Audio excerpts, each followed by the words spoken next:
Hello friends, welcome to my YouTube channel. अगर आपको मेरी वीडियोस समझ में आती हैं तो उसको चैनल को लाइक करिए और साथ में चैनल को सब्सक्राइब भी करिए। आज मैं आप लोगों को पढ़ाने वाली हूँ फोरियर ट्रांसफॉर्म। वैसे तो फोरियर ट्रांसफॉर्म दो टाइप के होते हैं, एक कॉन्टिन्यूस टाइम फोरियर ट्रांसफॉर्म और एक discrete time Fourier transform. But generally continuous time Fourier transform को ही फोरियर ट्रांसफॉर्म के नाम से भी जानते हैं, क्योंकि यूजुअली हम कॉन्टिन्यूस टाइम डोमेन में ही वर्क करते हैं। तो इसीलिए जब फोरियर ट्रांसफॉर्म की बात होती है तो हम कॉन्टिन्यूस टाइम को भी सिर्फ फोरियर ट्रांसफॉर्म लेकर चल जाते हैं। पर एक्चुअली ये दो टाइप के रहते हैं। जैसा आप लोगों ने पढ़ा था फोरियर सीरीज के बारे में, फोरियर सीरीज क्या करता है, अपीरियोडिक की जगह पीरियोडिक सिग्नल्स के कोफिशिएंट जनरेट करता है।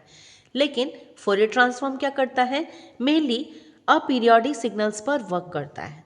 तो बेसिकली कॉम्प्लेक्स सिग्नल्स को सिंपल सिग्नल में ब्रेक करके एनालिसिस करना बहुत आसान हो जाता है।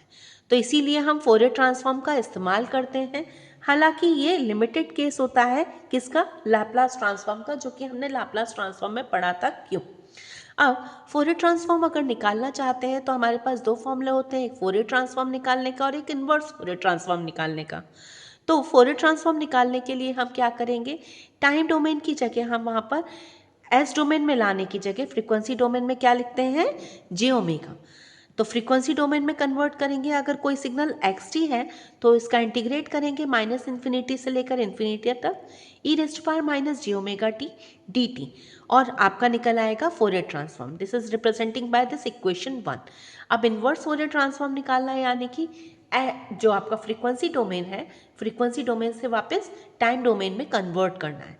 तो फ्रीक्वेंसी डोमेन से कन्वर्ट करना है यानी एक्स टी की वैल्यू निकालनी है एक्स जे ओमेगा से। तो हम क्या करेंगे, सेम फॉर्मूला इस्तेमाल करेंगे, माइनस इन्फिनिटी से इन्फिनिटी की लिमिट पर e raised power this time we will put positive j omega t, और इस बार हम इंटीग्रेट करेंगे, पिछली बार डी टी के रेस्पेक्ट में करा था, अब डी ओमेगा के रेस्पेक्ट में करेंगे। इसके अलावा यहाँ पर 1/2 भी आ जाता है। तो बेसिकली अगर एक फोरियर ट्रांसफॉर्म पेयर को रिप्रेजेंट करें तो कैसे रिप्रेजेंट करेंगे कि एक्स टी का फोरियर ट्रांसफॉर्म लेने पर यानी सी टी एफ टी लेने पर उसको कन्वर्ट किया जा सकता है फ्रीक्वेंसी डोमेन में यानी एक्स जी ओमेगा में, और वाइस वर्सा यानी कि एक्स जी ओमेगा से वापस उसे टाइम डोमेन में भी लाया जा सकता है। This is what Fourier transform. अब फोरियर ट्रांसफॉर्म में एक डिरिचलेट कंडीशन होती है, यूजुअली ये एग्जामिनेशन में पूछी जाती है। तो एग्जामिनेशन में जब पूछी जाती है डिरिचलेट कंडीशन तो सीधे सीधे आपको क्या बताना है, आपको ये बताना है कि लैप्लास ट्रांसफॉर्म तो हम सभी सिग्नल का ले सकते हैं, पर फोरियर ट्रांसफॉर्म में एक लिमिटेशन है कि ये मार्जिनली स्टेबल और अनस्टेबल सिग्नल्स का फोरियर ट्रांसफॉर्म नहीं कर पाता है। तो इसलिए हमें कोई सिग्नल फोरियर ट्रांसफॉर्मेबल है या नहीं, ये जानने के लिए कुछ कंडीशंस लगानी पड़ती हैं। तो वो कंडीशन क्या है, पहली कि एक्स टी एब्सोल्युटली इंटीग्रेबल होना चाहिए, यानी इन्फिनिटी से लेसर होना चाहिए। तो माइनस इन्फिनिटी से infinity mod of x t d t will be less than infinity. Second constant is what, कि फंक्शन के फाइनाइट नंबर ऑफ मैक्सिमा और मिनिमा होने चाहिए, वो भी within a finite interval of time. तो basically जो फोरियर ट्रांसफॉर्म अभी अभी मैंने आपको बताया, कंटिन्यूस टाइम फोरियर ट्रांसफॉर्म और डिस्क्रीट टाइम फोरियर ट्रांसफॉर्म होता है, और अभी अभी मैं आपसे कॉन्टिन्यूस टाइम फोरियर ट्रांसफॉर्म के बारे में ही सारी बात कर रही हूँ। तो अब न्यूमेरिकल स्टार्ट करते हैं फोरियर ट्रांसफॉर्म पर। बेसिकली ये कॉन्टिन्यूस टाइम फोरियर ट्रांसफॉर्म पर न्यूमेरिकल है। तो मैंने मेंशन किया है numericals on C T F T. सबसे पहला मोस्ट प्रोमिनेंट क्वेश्चन होता है e raised power minus a t u t का क्या निकालिए फोरियर ट्रांसफॉर्म। तो आपको पता है e raised power minus a t मतलब डिक्रीजिंग एक्सपोनेंट है। तो डिक्रीजिंग एक्सपोनेंट को कैसे ड्रॉ करेंगे टी के रेस्पेक्ट में, e raised power minus a t से वो डिक्रीज कर रहा है, यहाँ पर स्लोप क्या है माइनस है, मैग्नीट्यूड यहाँ पर प्लस का 1 दिख रहा है। तो अब इसका फोरियर ट्रांसफॉर्म अगर लेना है तो कैसे लिया जाएगा, इसको फॉर्मूले में रख दीजिए, एफ टी की जगह एफ जे ओमेगा निकालेंगे हम फ्रीक्वेंसी डोमेन में, minus infinity to infinity f t e raised power minus j omega t t t. अब यहाँ पर जब एफ टी की वैल्यू रखेंगे e raised power minus a t u t, तो यू टी क्या सिग्निफिकेंस दे रहा है कि ये वैल्यू जो है माइनस इन्फिनिटी से इन्फिनिटी तक रन नहीं कर रही, 0 से इन्फिनिटी तक कर रही है due to this u t, क्योंकि यू टी सिर्फ फर्स्ट क्वाड्रेंट में ही एग्जिस्ट करता है।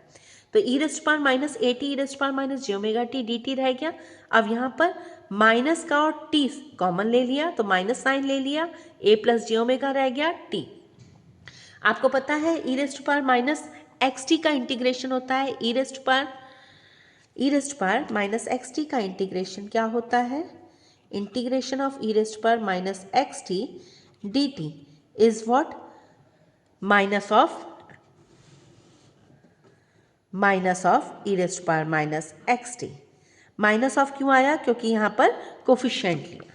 ठीक, तो इसी तरीके से यहाँ पर देखिए e raised power minus a plus j omega t d t का इंटीग्रेशन क्या हो रहेगा, same to same as it is upon ये वाला कोफिशिएंट, यानी minus a plus j omega, limit रख देंगे 0 टू इन्फिनिटी। तो अब यहाँ पे देख लीजिए माइनस का 1 upon a plus j omega common ले लिया, ब्रैकेट में क्या आ गया, ई रेस्ट पावर माइनस इन्फिनिटी, एक बार अपर लिमिट लगा दी और एक बार लोअर लिमिट लगा दी। तो ये क्या आंसर आ गया, minus 1 upon a plus j omega. E raised power minus infinity की वैल्यू 0 होती है, ई रेस्ट पावर माइनस 0 की वैल्यू भी 1 होती है और ई रेस्ट पावर 0 की वैल्यू भी 1 होती है। तो ये वैल्यू हो गई माइनस माइनस प्लस, तो 1 upon a plus j omega. So this is the answer for this numerical. Another question for example I am taking, जिसमें कि ये e raised power minus a t की जगह e raised power plus a t है और U T की जगह minus of T है। तो माइनस ऑफ टी हो जाने की वजह से यू टी जो फर्स्ट क्वाड्रेंट में हुआ करता था अब वो सेकंड क्वाड्रेंट में पहुंच जाएगा। तो e raised power a T अगर लें तो डिक्रीजिंग फॉर्मेट में ये सेकंड क्वाड्रेंट में रहेगा। तो आप लिमिट लगाइए, limit minus infinity to infinity e raised power a t u minus t e raised power minus j omega t d t. E raised power minus t की वजह से लिमिट हो जाएगी माइनस इन्फिनिटी टू 0, बाकी same रहेगा। अब यहाँ से कॉमन आ जाएगा टी, तो टी कॉमन आने पर ए माइनस जे ओमेगा हो जाएगा अंदर ब्रैकेट में। तो हम जब इसका इंटीग्रेशन करेंगे तो एज इट इज़ ये वैल्यू रहेगी अपॉन ए माइनस जे ओमेगा, नीचे कोफिशिएंट आ जाएगा। लिमिट क्या रहेगी हमारी, माइनस इन्फिनिटी टू 0। हमने सब्सटीट्यूट कर दिए लिमिट 1 अपॉन ए माइनस जे ओमेगा बाहर निकाल कर, तो ई रेस्ट पावर 0 माइनस ई रेस्ट पावर माइनस इन्फिनिटी हो गया। ई रेस्ट पावर माइनस इन्फिनिटी 0 होता है और ई रेस्ट पावर 0 क्या हो जाता है, 1। तो ये आंसर क्या आ गया, 1 अपॉन ए माइनस जे। तो इस तरीके से न्यूमेरिकल एग्जामिनेशन में आपके आ सकते हैं। इसके अलावा और न्यूमेरिकल करते हैं। थर्ड न्यूमेरिकल है आपका delta T equals F T equals delta T. मैं यहाँ पर आपका एक तरह से फोरियर ट्रांसफॉर्म पर वन शॉट बना रही हूँ। फोरियर ट्रांसफॉर्म इस वीडियो से करने के बाद आपको कहीं से करने की कोई नीड नहीं है, सारे न्यूमेरिकल इसी में कवर होते हैं जो भी एग्जामिनेशन में आपको आ सकते हैं। एफ टी की वैल्यू डेल्टा टी है, तब आप इसका फोरियर ट्रांसफॉर्म क्या निकालेंगे, ये इस न्यूमेरिकल में पूछ रहा है। तो इस न्यूमेरिकल में देखिए delta T is a impulse function, और इम्पल्स फंक्शन कहाँ एग्जिस्ट करता है, टी इक्वल्स 0 पर। तो जब हम फॉर्मूले में minus infinity to infinity Fourier transform निकालने के फॉर्मूले में एक्स टी की जगह डेल्टा टी रखेंगे और बाकी फॉर्मूला सेम रखेंगे। अब आपको पता है कि टी की वैल्यू 0 पर ही एग्जिस्ट करते हैं, तो इंटीग्रेट कर भी लें तो कितनी दूरी तक, टी की वैल्यू 0 तक ही तो इंटीग्रेट करेंगे। तो इसीलिए हमने क्या करा, टी की वैल्यू डायरेक्ट 0 पुट कर दी, बाकी फंक्शन एज इट इज रहने दिया। तो e raise to power minus j omega 0 क्या हो जाएगा, 1, तो 1 बाहर ले लिया। बाकी minus infinity to infinity delta t d t ये आ गया। और ये आपका क्या कहता है, इम्पल्स फंक्शन की प्रॉपर्टीज़, मेरी वीडियोस में देखिएगा एक इम्पल्स फंक्शन की प्रॉपर्टी है, वहाँ पर स्पेसिफिकली मेंशन्ड है कि एरिया अंडर कर्व 1 होता है, एरिया अंडर कर्व इक्वल्स 1। तो ये वैल्यू भी हमारी क्या हो गई, 1। तो ये प्रॉपर्टी होती है इम्पल्स फंक्शन की, बहुत प्रोमिनेंट प्रॉपर्टी होती है, इसको ज़रूर याद रखिएगा। तो 1 इंटू 1 1। तो जब भी डेल्टा टी का फोरियर ट्रांसफॉर्म लेते हैं, जैसा कि लैप्लास ट्रांसफॉर्म में भी होता है, तो आंसर आपका 1 होता है। यानी टाइम डोमेन से फ्रीक्वेंसी डोमेन में जाएंगे तो आंसर आएगा 1। अब इसी की जगह अगर पिछले वाले दोनों न्यूमेरिकल्स को मैं मर्ज कर लूँ, यानी एफ टी की value e raise to power minus a mod of t ले लूँ, यानी टी की वैल्यू 0 से लेसर भी है और 0 से ग्रेटर भी है, तब क्या हो जाएगा, जब t की वैल्यू लेसर होगी यानी t की वैल्यू माइनस टी हो जाएगी, तो माइनस माइनस प्लस हो जाएगा। तो t की वैल्यू लेसर पर e की पावर at हो जाएगा, और t की वैल्यू ग्रेटर देन 0 पर e raise to power minus at रहेगा। तो अब इस तरीके से हम फंक्शन को रीराइट कर सकते हैं। क्या लिखेंगे, e raised power a t u minus t. U minus t क्या रिप्रेजेंट कर रहा है कि टी की लिमिट 0 से लेसर साइड पर है, यानी 0 टू माइनस इन्फिनिटी है, ये रिप्रेजेंट कर रहा है। Plus E raised power minus a t u t, क्योंकि टी की वैल्यू 0 से ग्रेटर है। तो हमारे पास में फंक्शन अब अवेलेबल हो गया। अब हम इंटीग्रेशन कर सकते हैं, यानी कि फोरियर ट्रांसफॉर्म निकाल सकते हैं। तो हमने क्या करा, फॉर्मूले में डायरेक्टली पुट करा, minus infinity to infinity x t e raised power minus j omega t d t. अब धीरे धीरे करके इसे ओपन कर लें जैसे पहले करा था। तो यू माइनस टी के लिए हम क्या करेंगे, माइनस इन्फिनिटी से 0 तक लिमिट हो जाएगी। E raised power a t minus j omega t d t, इसको अंदर ले लिया। इस फंक्शन को अलग इंटीग्रेट करा, यहाँ पर यू टी की वजह से 0 टू इन्फिनिटी लिमिट हो गई। ई की power minus a t e raised power minus j omega t d T बाहर रह गया। अब इसका हम पहले भी इंटीग्रेशन कर चुके हैं अभी। तब क्या आया था इसका इंटीग्रेशन करने पर, पिछले न्यूमेरिकल में 1/a माइनस जे ओमेगा। इसका इंटीग्रेशन हम कर चुके हैं फर्स्ट न्यूमेरिकल में, इसका आया था 1/a प्लस जे ओमेगा। तो हमने ये दोनों वैल्यू रख दी, एलसीएम ले लिया, a minus j omega multiplied with a plus j omega. तो ऊपर a plus j omega plus a minus j omega आ गया। जे ओमेगा से जे ओमेगा कैंसिल हो गया, तो 2a/a square minus J square omega square हो गया। जे स्क्वायर क्या होता है, आयोटा के इक्वलेंट होता है। तो जे स्क्वायर या आई स्क्वायर इक्वल्स -1। तो माइनस माइनस प्लस हो गया, तो ये बन गया a square plus omega square. तो 2a/a square minus J square omega square को हमने लिख दिया 2a/a square plus omega square. This is the answer. Next numerical पर चलते हैं। इस न्यूमेरिकल में हम एक गेट फंक्शन का क्या निकाल रहे हैं, फोरियर ट्रांसफॉर्म। तो गेट फंक्शन का अगर फोरियर ट्रांसफॉर्म निकालना है तो यहाँ पर सिग्नल एक्स टी कैसे डिफाइन करा है, इस गेट फंक्शन के लिए एक रैंडम लिया है। ये इस रैंडम फंक्शन में क्या करा है, -t/2 से +t/2 तक एक रेक्टेंगुलर पल्स ली है जिसका एम्पलीट्यूड 1 है। आप चाहें तो -t/2 से +t/2 की जगह ट्वाइस ऑफ t से लेकर प्लस के ट्वाइस ऑफ t तक ये वैरी कर रहा है, ये भी ले सकते हैं। मतलब लिमिट आप अपने अकॉर्डिंग चेंज कर सकते हैं मैग्नीट्यूड पे। Gate function is a simple rectangular pulse जो कि बताती है कि इतनी विंडो के लिए ही आप फंक्शन को पास होने के लिए अलाउ करेंगे। तो अब वैल्यू हमारी एक्स टी की बन गई कितनी, 1 for t less than t/2 but greater than -t/2, otherwise it will be 0. Now we can integrate this to find the Fourier transform. So to find the Fourier transform, x of j omega can be written as -infinity to infinity. Again we are writing the numerical formula to find the Fourier transform. अब हमें Fourier transform का formula निकालना है, तो क्या लिखा हमने, limit रख दी। किसकी लिमिट रख दी, फंक्शन में साफ दिख रहा है लिमिट में कि 1 आ रहा है -t/2 से लेकर प्लस के t/2 तक। तो यहाँ हमने मेंशन कर दिया -t/2 से लेकर प्लस के t/2 तक 1 वैल्यू रख दी, इनटू ये हो गया।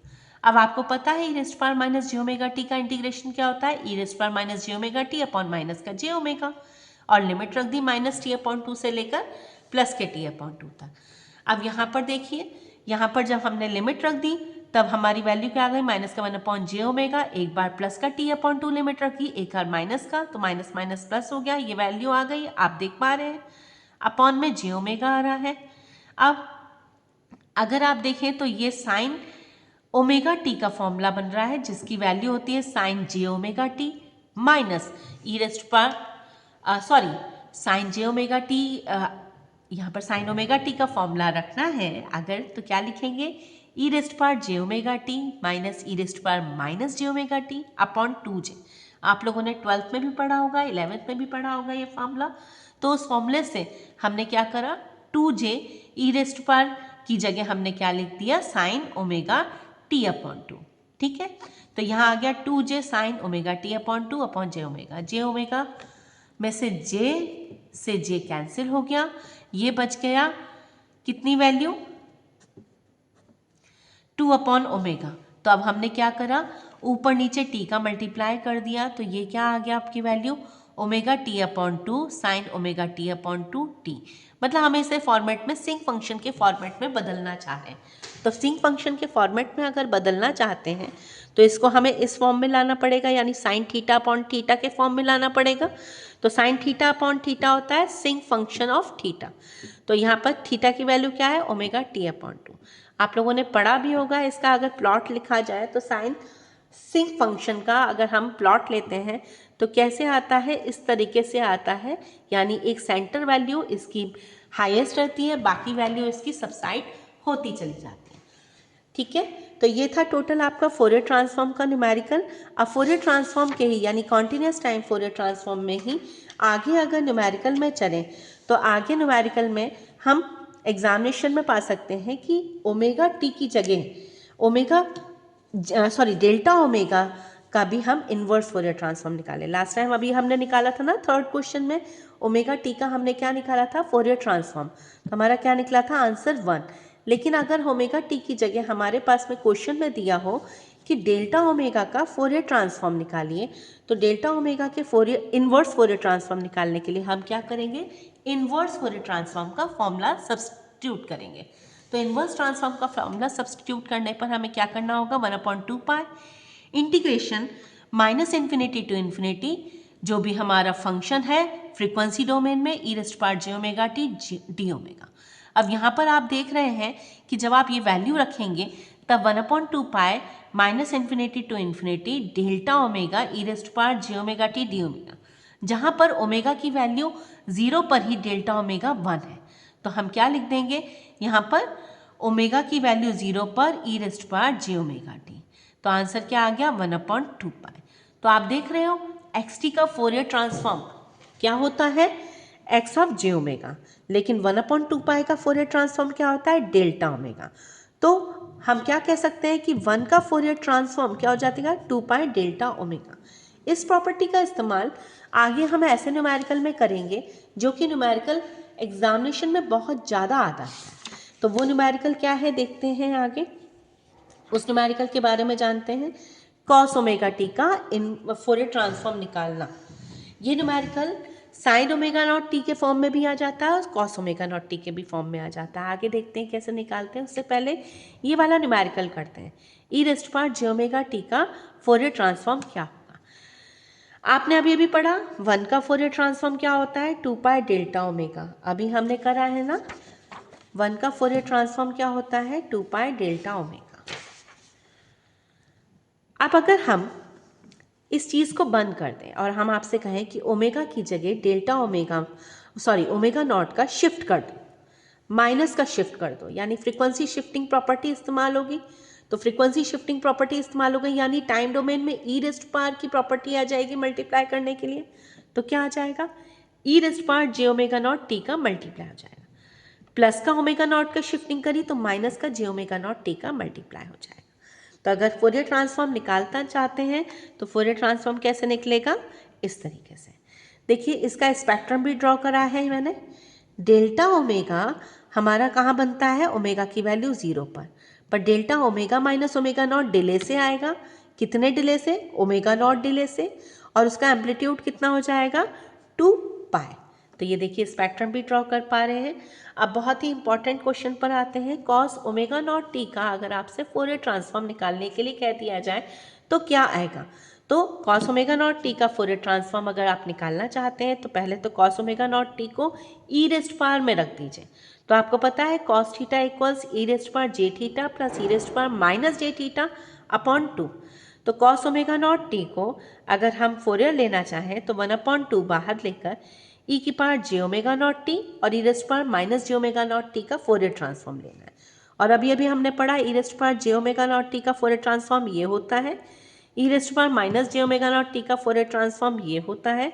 तो आंसर आपके आगे आ गया, 2 से 2 कैंसिल होके pi delta omega minus omega naught plus pi delta omega plus omega naught. This is the Fourier transform for cos omega naught T. इसी की जगह साइन ओमेगा नॉट टी का फोरियर ट्रांसफॉर्म हो तो आप कर सकते हैं, बस हमें फॉर्मूले में यहाँ पर माइनस रखना होगा और अपॉन में जे रखना होगा। तो आप करके बताइएगा। अगर कोई प्रॉब्लम आती है तो मुझे कमेंट सेक्शन में ज़रूर कमेंट करिएगा। ठीक, अब बात आती है फोरियर ट्रांसफॉर्म की प्रॉपर्टीज़। तो मैंने यहाँ पर बहुत अच्छे से इलैबोरेट करके एक कन्फाइंड फॉर्म में यहाँ पर आपकी प्रॉपर्टीज़ रखी हैं।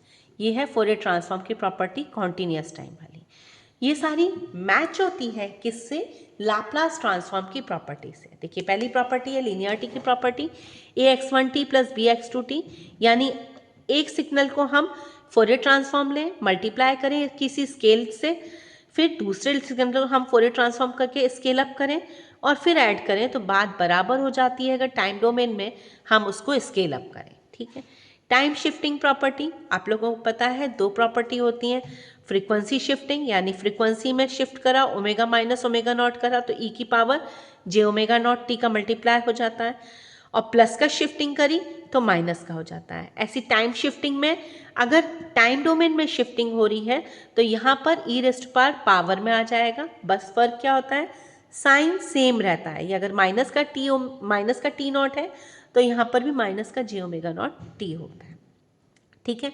टी जीरो मतलब यहाँ पर टी जीरो रखा है। अब time differentiation and integration. Time differentiation मतलब अगर फंक्शन हमारा एक बार डिफ्रेंशिएट हो रहा है, दो बार हो रहा है, तीन बार हो रहा है तो क्या हो जाएगा, फोरियर ट्रांसफॉर्म तो फंक्शन का रहेगा ही, साथ में जितनी बार डिफ्रेंशिएशन हो रहा है उतना जे ओमेगा की पावर आ जाएगी। यानी अगर ये n टाइम्स हो रहा है तो यहाँ पर अगर मैं लिख दूँ यहाँ पर n टाइम्स हो रहा है तो यहाँ पर n बार जे ओमेगा की पावर आ जाएगी। ठीक। ऐसी इंटीग्रेशन में अगर एक्स टी का इंटीग्रेशन एक बार हो रहा है तो 1/j ओमेगा, दो बार इंटीग्रेशन हो रहा है तो 1/j ओमेगा रेज्ड पावर 2, 3, 4 ऐसे up to so on x of j omega. This is what time differentiation and time integration.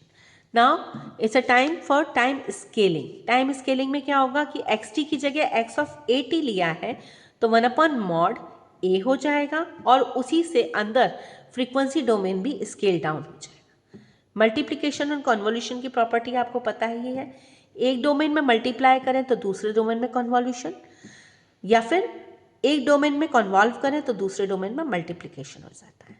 Differentiation in frequency यानी कि अब टाइम डोमेन में जैसे डिफरेंशिएशन होता है उसकी जगह अगर फ्रीक्वेंसी डोमेन में डिफरेंशिएशन हो जाए तो उसे कैसे लिखते हैं, t raised to power n x t, जहाँ पर डिफरेंशिएशन का नंबर ऑफ टाइम्स टी की पावर को बताता है। यहाँ जे की पावर एन भी लिया गया है। ड्यूअलिटी थ्योरम कहती है कि एक्स टी की वैल्यू अगर फोरियर ट्रांसफॉर्म ले लेंगे तो 2 pi x of minus j omega हो जाती है। कॉन्जुगेट फंक्शन में क्या होगा कि अगर एक्स टी का Fourier transform x of J omega है तो एक्स कॉन्जुगेट टी का फोरियर ट्रांसफॉर्म डायरेक्टली इससे ही निकल सकता है, बस एक्स ऑफ जे ओमेगा की जगह, यहाँ पर जे ओमेगा लिखना चाहिए था, एक्स ऑफ जे ओमेगा की जगह x conjugate of minus j omega हो जाएगा। ठीक है। ये था आपका CTFT की प्रॉपर्टीज़। अब बात करेंगे हम क्या, DTFT यानी डिस्क्रीट टाइम फोरियर ट्रांसफॉर्म के बारे में। डिस्क्रीट टाइम फोरियर ट्रांसफॉर्म भी निकालना बहुत आसान है, सिर्फ आपको फॉर्मूला पता होना चाहिए और जैसे Z ट्रांसफॉर्म निकालते हैं सिमिलर वे में यहाँ पर भी निकाल सकते हैं।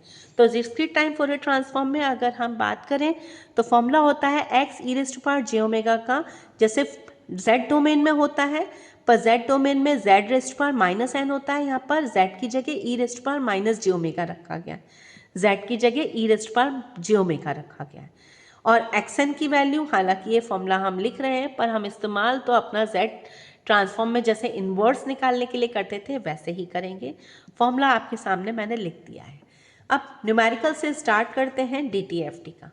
जैसे Z डोमेन में हमने निकाला था इन्वर्स Z ट्रांसफॉर्म, वैसे ही हम यहाँ पे रखेंगे, सॉरी इन्वर्स Z ट्रांसफॉर्म मैंने आप लोगों को बोला, Z ट्रांसफॉर्म निकालते हैं वैसे ही यहाँ रखेंगे x of e raised power j omega equals this one.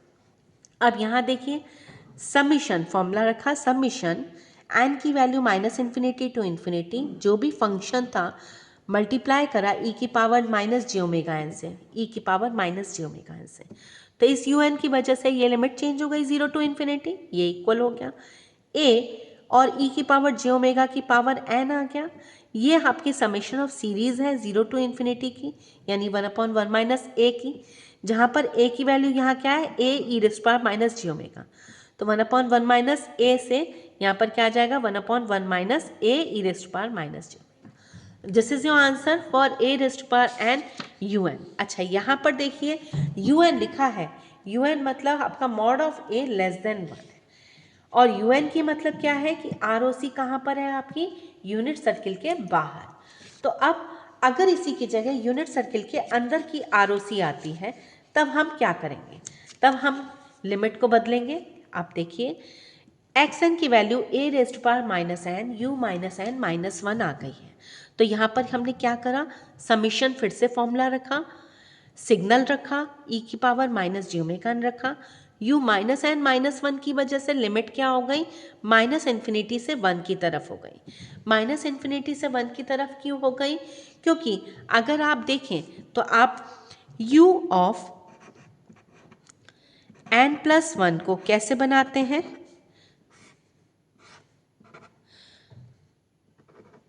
Advance में आ जाता है u of n plus 1, 0 1 2 and so on. अब इसी की जगह दोनों में माइनस लगा दिया, यानी कि इसको रिवर्स कर दिया। तो रिवर्स करना है मतलब कि ये माइनस 1 से इस साइड आ जाएगा, तो u माइनस एन माइनस 1 कैसे बन जाएगा, जो आपका वैल्यू जा रही है यहीं से रिवर्स कर जाएगी, यानी पलट जाएगी, मिरर इमेज बन जाएगी, -1 -2 -3। तो ये वैल्यू इधर पलट गई है, तो आपकी वैल्यू इस तरीके से आ गई। तो माइनस इन्फिनिटी से -1 तक की तरफ लिमिट जा रही है ना, तो इसीलिए हमने यहाँ रखा है क्या, यहाँ पर माइनस इन्फिनिटी से -1 की तरफ लिमिट जा रही है। अब यहाँ पर हमने n और माइनस साइन कॉमन ले लिया, यहाँ पर कॉमन ले लिया, तो क्या आ गया, a inverse e raised power minus j omega की पावर n। अब लेट सपोज n की वैल्यू -m रखी है, n की वैल्यू -m, तो ये फंक्शन क्या हो जाएगा, n की वैल्यू m बन जाएगी और सारा फंक्शन माइनस की जगह प्लस बन जाएगा। अब आप कहेंगे मैम नीचे इन्फिनिटी ऊपर 1 होना चाहिए था, तो समीशन कर रहे हैं तो चाहे हम इधर से ऐड करना स्टार्ट करें चाहे इधर से ऐड करना स्टार्ट करें, समीशन तो सेम ही रहेगा। कोई लिमिट ऐसी नहीं है कि अपर और लोअर लिमिट होगी डिस्क्रीट वाले कंपोनेंट में। तो इसीलिए हमने m की वैल्यू थोड़ा सा सिंक्रोनाइज वे में दिखाने के लिए 1 to इन्फिनिटी काउंट अप करी है, a inverse minus e raised power j omega, n की जगह -m रख दिया, तो माइनस माइनस प्लस हो गया, तो a की power a e raised power j omega raised power m बन गया। ये हमारी एक लिमिट हो गई क्या, 1 to इन्फिनिटी की। अब 1 to इन्फिनिटी रखेंगे तो हमारी फंक्शन कैसे रहेगा, एक बार a e raised power j omega आएगा 1 प्लस a स्क्वायर e की power 2j omega, then 3 then 4 then 5। तो a e raised power j omega common निकाल लिया, तो अंदर क्या रह गया, 1 प्लस ये वैल्यू। अब ये वैल्यू कॉमन ले ली और ये एक GP बना रही है, तो ये वैल्यू अगर एक GP बना रही है तो उसकी वैल्यू हो जाएगी 1/1 माइनस r, जहाँ पे r की वैल्यू क्या है, पहला factor divided by second factor, first factor. तो ये a e raised power j omega आ गया, तो 1/1 माइनस r से क्या आ जाएगा, इतना function a e raised power j omega common निकला हुआ। तो ये था आपका DTFT पर दूसरा न्यूमेरिकल। अब अगर हम mod of a mod of n का DTFT निकालना चाहते हैं तो आप लोग निकाल सकते हैं, मैंने आप लोगों के लिए यहाँ रखा भी है। यहाँ पर जैसे हमने e raised power minus a mod of t का निकाला था, ऐसे ही मॉड ऑफ a का करा है। कैसे, हमारे पास में दो फंक्शन हो गए। कौन कौन से दो फंक्शन हो गए, एक तो n की पावर n की वैल्यू लेस देन 0, n की वैल्यू ग्रेटर देन 0, तो लेस देन 0 ग्रेटर देन 0। तो अब आप यहाँ देखिए एग्जाम्पल 1 और 2 का इस्तेमाल करके हम यहाँ लिमिट्स रख पा रहे हैं। कैसे, माइनस इन्फिनिटी से लेकर -1 तक n की वैल्यू लेसर है। फिर ये कोई इंटीग्रेशन तो है नहीं कि सारी वैल्यू कॉन्टिन्यूस चल रही है, 0 से माइनस इन्फिनिटी और 0 से प्लस इन्फिनिटी। यहाँ पर डिस्क्रीट वैल्यूज़ हैं। डिस्क्रीट वैल्यूज़ मतलब अगर मैं एक बार 0 पॉइंट कंसीडर कर रही हूँ, 1 पॉइंट कंसीडर कर रही हूँ, 2 पॉइंट कंसीडर कर रही हूँ, तो इसको ब्रेक करेंगे तो कैसे ब्रेक होगा, एक बार -1 से आएगा यहाँ की तरफ और एक बार 0 से लेकर आएगा। इसीलिए जब मैंने ब्रेक करा है यहाँ पर तो एक बार 0 to इन्फिनिटी है और एक बार -इन्फिनिटी to -1 है। अब आप देख रहे हो जैसे पिछला न्यूमेरिकल सॉल्व किया था -इन्फिनिटी से -1 तक, सेम वही न्यूमेरिकल यहाँ पर सॉल्व हो रहा है। आप देख पा रहे हो यही न्यूमेरिकल यहाँ सॉल्व हो रहा है। तो हमने क्या करा, इसका डायरेक्ट फॉर्मूला रख दिया। ये न्यूमेरिकल हमने उससे पिछले उसमें करा था न्यूमेरिकल में, तो ये डायरेक्ट रख दिया। एक एवरेज वैल्यू ले ली है एलसीएम लेकर, एलसीएम लेकर जब हम सॉल्व करेंगे तो ये आएगा इतनी वैल्यू। इस वैल्यू को हमने डायरेक्टली लिख दिया है 2a cos ओमेगा की फॉर्मेट में। कैसे लिखा? e की power j theta plus e की power minus j theta upon 2 क्या होता है 2 cos थीटा। तो वैल्यू हमने यहाँ पर रख दी है, ये वैल्यू कॉमन लेकर। इतना आप जान गए होंगे हमारी प्रीवियस क्लासेस में कि किस तरीके से सॉल्व करना है। अब बस लास्ट इसका क्या properties of DTFT। This is the last topic which we are going to cover in Fourier transform, then the Fourier transform will be completed. तो similar to CTFT there are lots of properties जो कि resemble करती हैं Laplace transform की properties से plus Fourier transform यानी continuous time Fourier transform की properties से। क्या? linearity axn plus byn equals ax e raised to power j omega plus by e raised to power j omega। दूसरी periodicity होती है। Periodicity मतलब कोई फंक्शन है xn, उसका DTFT e raised to power j omega है, तो अगर हम उसका पीरियोडिसिटी चेक करें तो पीरियोडिक अगर होगा तो j ओमेगा में अगर 2 पाई ऐड कर दिया हमने तो वो सेम रहेगा। This is what periodicity. Time shifting क्या होगी कि अगर टाइम में शिफ्टिंग कर दिए तो e की पावर j ओमेगा नॉट का मल्टीप्लाई हो जाएगा। अगर हमने फ्रीक्वेंसी डोमेन में शिफ्टिंग कर दी है तो टाइम डोमेन में e rest power j omega naught n का मल्टीप्लाई हो जाएगा। टाइम रिवर्सल क्या होता है कि अगर x n की जगह x ऑफ माइनस n कर दिया है तो e rest power j omega की जगह e rest power minus j omega हो जाएगा। नेक्स्ट है फ्रीक्वेंसी डिफरेंशिएशन की प्रॉपर्टी, यानी फ्रीक्वेंसी डोमेन में डिफरेंशिएट हो गया है फंक्शन। तो ऐसे केस में हमारा इनपुट में जितनी बार डोमेन में डिफरेंशिएशन होगा उतनी बार टाइम में n का मल्टीप्लिकेशन उतनी पावर से होता जाएगा। यानी 2 बार डिफरेंशिएशन तो यहाँ n स्क्वायर आ जाएगा, 3 बार डिफरेंशिएशन की पावर होती तो यहाँ n क्यूब आ जाता। कॉन्वोल्यूशन की प्रॉपर्टी हम सब जानते हैं कि एक डोमेन में कन्वॉल्व कर रहा है तो दूसरे डोमेन में मल्टीप्लाई हो जाएगा दोनों सिग्नल के बीच में। मॉड्यूलेशन की प्रॉपर्टी कहती है कि अगर कोई सिग्नल xn है यानी डिस्क्रीट सिग्नल है और उसको cos j ओमेगा n से मल्टीप्लाई कर दिया है तब वो सिग्नल हमारा क्या हो जाएगा, शिफ्ट हो जाएगा, मॉड्यूलेट हो जाएगा। कैसे मॉड्यूलेट हो जाएगा?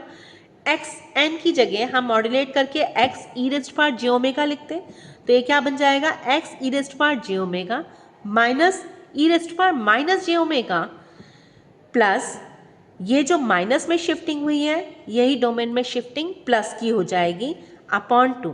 इसका ज़्यादा इस्तेमाल होता नहीं है, लेकिन फिर भी अगर आपको लगता है कि इस पर बेस्ड कोई न्यूमेरिकल करवाना चाहिए तो मुझे प्लीज़ कमेंट करिएगा, मैं इस पर बेस्ड न्यूमेरिकल को भी इसमें इनकॉर्पोरेट कर दूँगी। आज के लिए बस इतना ही, वीडियो काफ़ी लंबी हो गई है, फिर भी थैंक यू।